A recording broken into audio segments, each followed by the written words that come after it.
May I please have your attention? All candidates for admission. The guest speaker at the conclusion of his or her remarks will instruct you that in accordance with your pre-assigned numerical order, you are to each stand separately, announce your name, and then resume your seat. At the conclusion of the proceedings, the guests will remain in their seats until all the candidates have filed out of the courtroom in the same numerical order in which they entered. The candidates will be led to the third floor foyer, where they will sign the test book and receive their certificates. Guests are asked to wait for the candidates on either the first or the third floor. Guests are also asked to hold your applause until after the ceremony.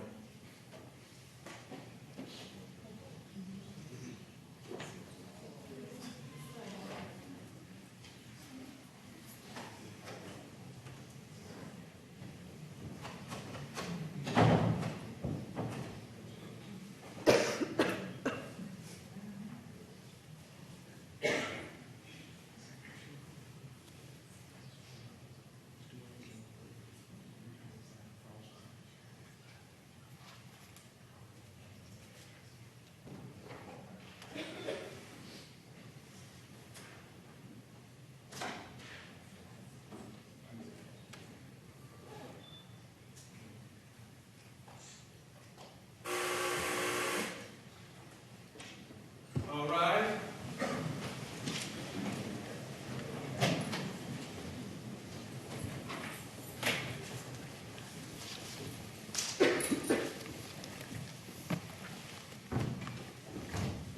Oyez, oyez, oyez. All persons have any business with the Honorable Court of Appeals of Maryland, draw here and give your attention. The court is now in session.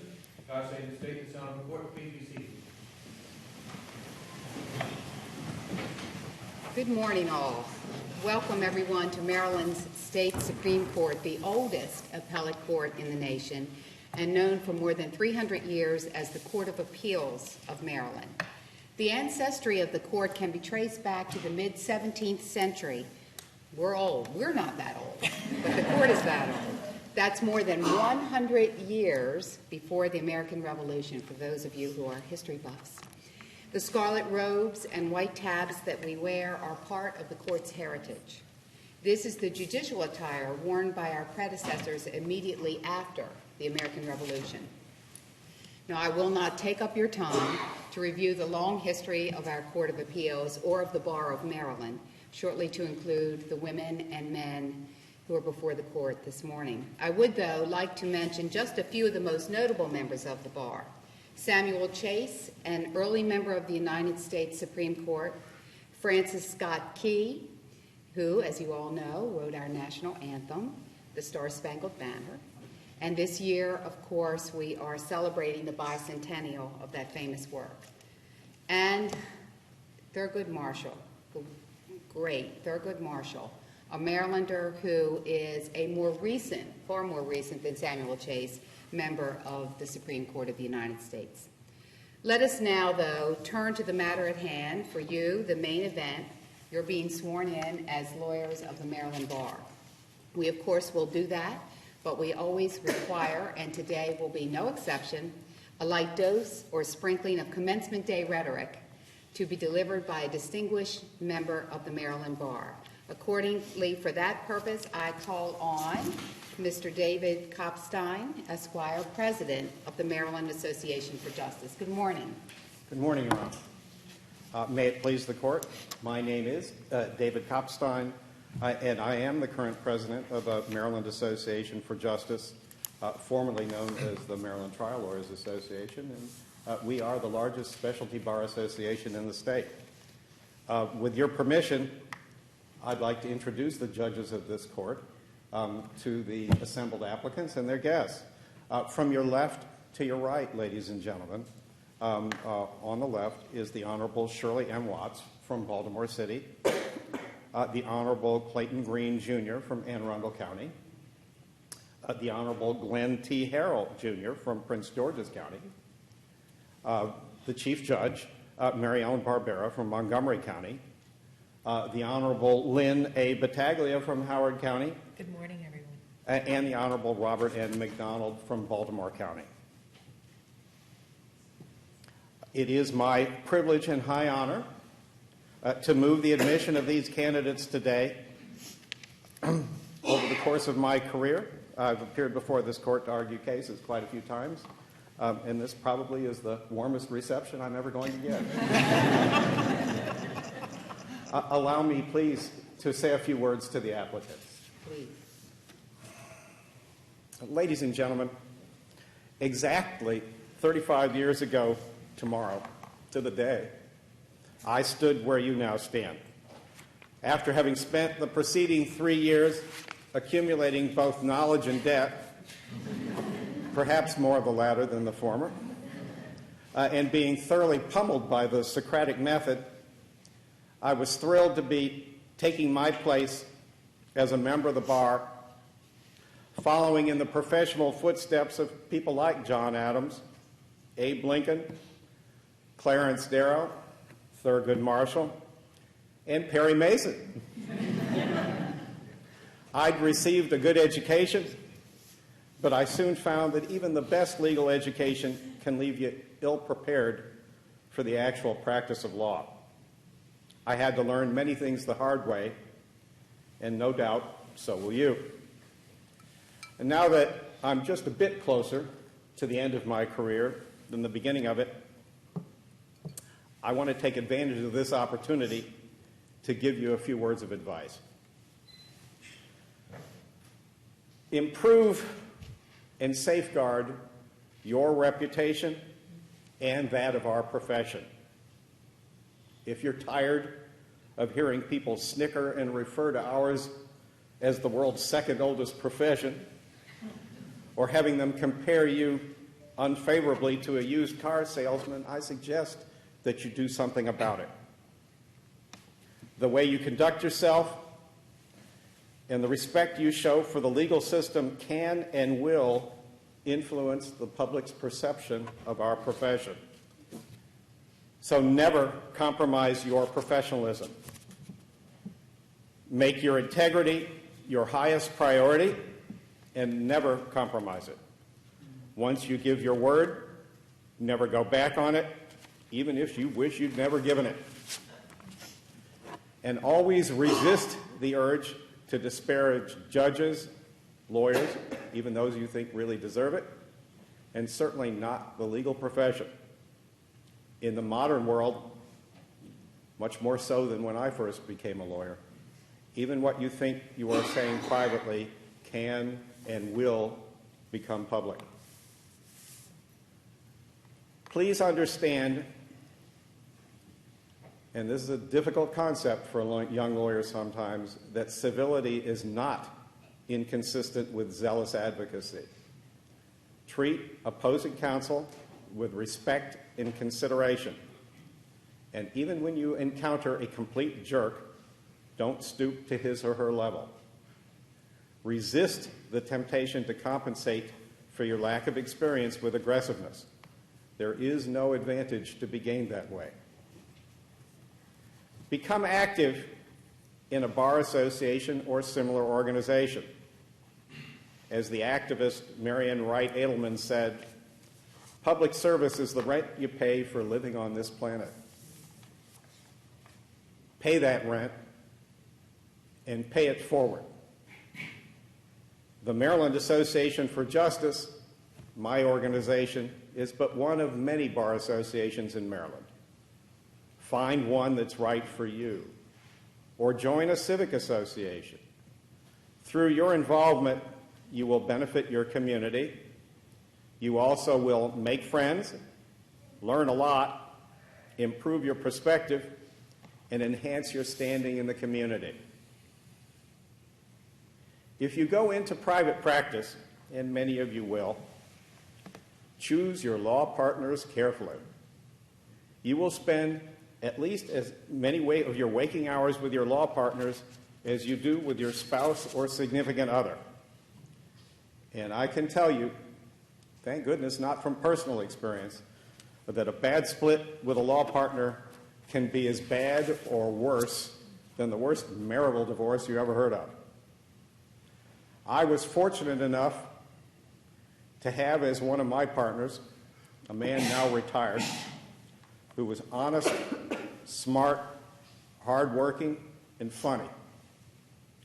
And in the more than 30 years that he and I worked together, we never argued about anything. May you choose as wisely as I did. In choosing the matters that you work on, and I recognize that your choices may be somewhat limited during the early stage of your career, don't always be guided by the profit motive. Make it a point to handle some matters simply because they're interesting, or because they will make new law, or just because the client really needs you. Your life and your community will be better for it. Pro bono work may not yet be absolutely mandatory in this state, but you should act like it is. Some of the most satisfying work that I have done in my career did not generate much revenue. Even though the law can become a consuming passion, make time for other things in life that matter and that you enjoy, such as art, literature, music, and love. Don't neglect your other responsibilities. Be there for your spouse or significant other when you are needed. Don't miss your children's events and milestones. My children grew up knowing that their father would always attend their dance recitals, band concerts, and sporting events. Make sure that your children can say the same.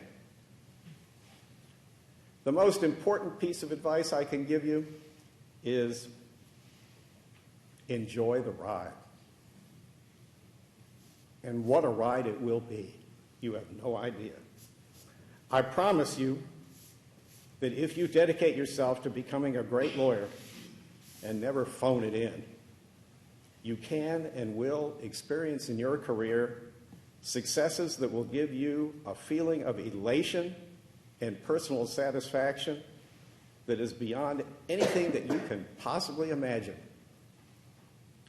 I also guarantee you, however, that no matter your degree of dedication, you will experience some crushing disappointments, because those experiences are an inherent part of the profession you have chosen.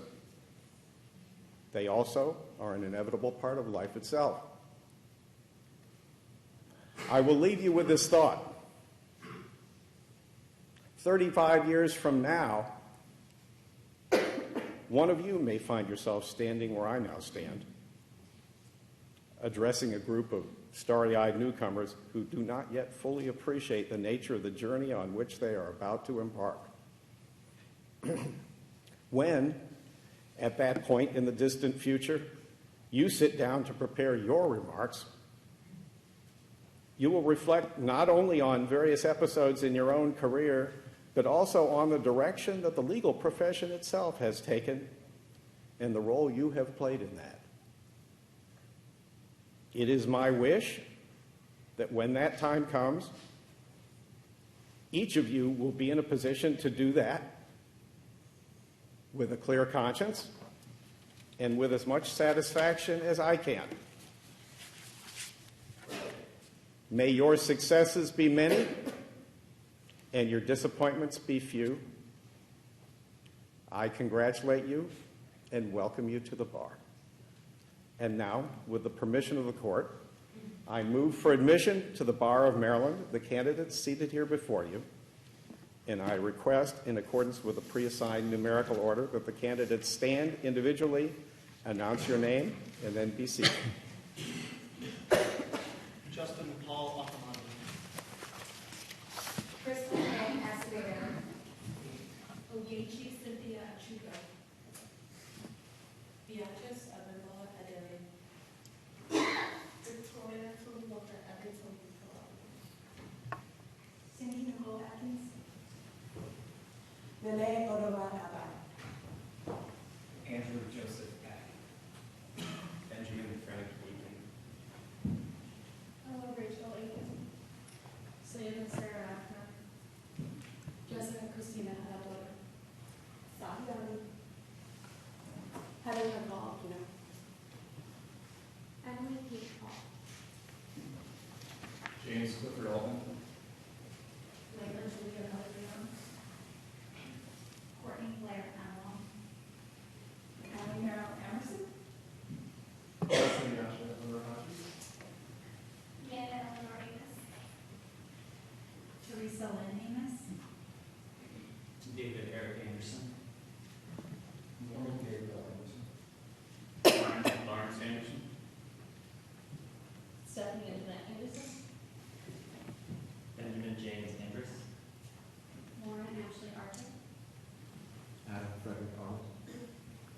Laura Arredondo Santisteban.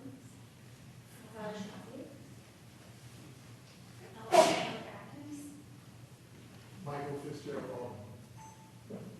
Brian Thomas Alvarez. Simon Benjamin Hall. Irina Alvin. Jason Christopher Exton. Amut Kajian Mark. David Richard Bach. John Brent Hayward II. Angelica Camille Bailey. Randy Lawson Bailey. Stephen Gregory Basin. Justin Michael Baker. Shannon Marie Baker. Christopher Harrington Banks. Lucy Brennan Boswell. Allison Rose Barlow. Nicole Marie Warner. Sean Marie Bernaskis. Valerie Jean Barnes. Catherine Elizabeth Sparks. Karen Lorraine Badenhorst. Richard Bill Haslett. Brian David Bain.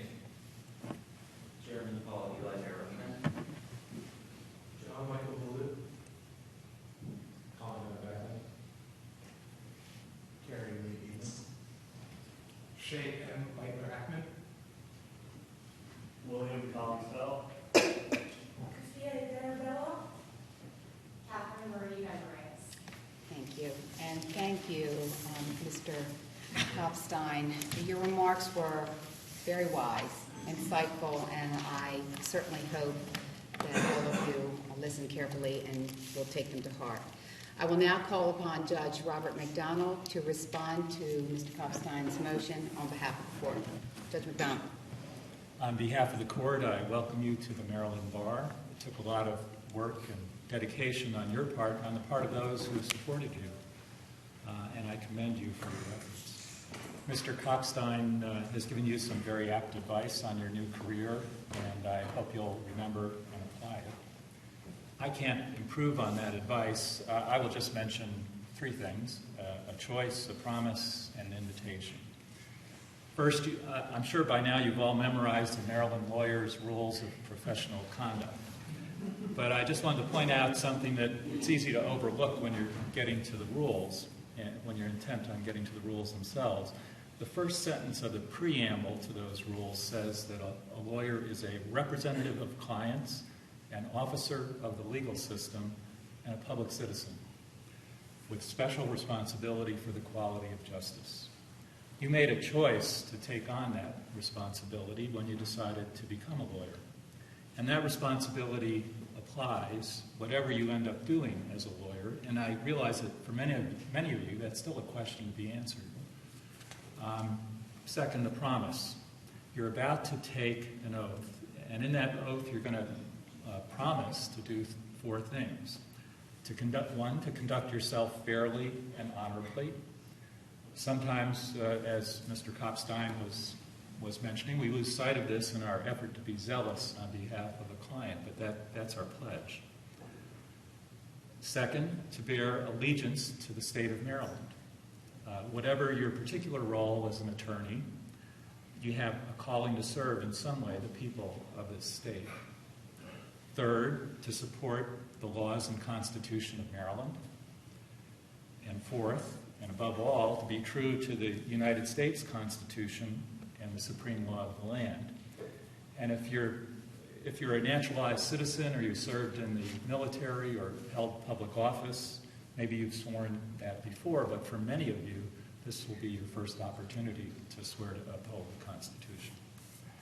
And now finally, the invitation, and two invitations actually. For those of you who are interested in appellate work, I hope you'll come back to this room someday and help us resolve some important question of Maryland law. We'd enjoy seeing you. You'll get to do the talking, and we may have some questions. But even if you're not interested in appellate work, I invite you to use your skills and knowledge in some way to improve our legal system in our community. That's an important part of being an officer of the court and a public citizen. Congratulations on your achievement, and the best of luck in our profession. May you use your skills wisely and well. The court has authorized me to tell you that Mr. Kopstein's motion has been granted. And if you'll stand up and face the clerk of the court, Ms. Bessie Decker, she will now administer the oath. Candidates, please raise your right hand and repeat the oath in unison after me. I state your full name. Do solemnly swear or affirm that I will at all times demean myself fairly and honorably as an attorney and practitioner at law. That I will bear true allegiance to the state of Maryland and support the laws and Constitution thereof.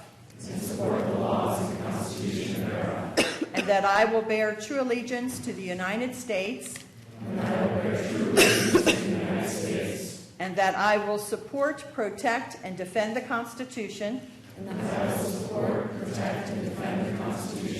Laws and government thereof. As the supreme law of the land. Any law or ordinance of this or any state. To the contrary notwithstanding. You may be seated.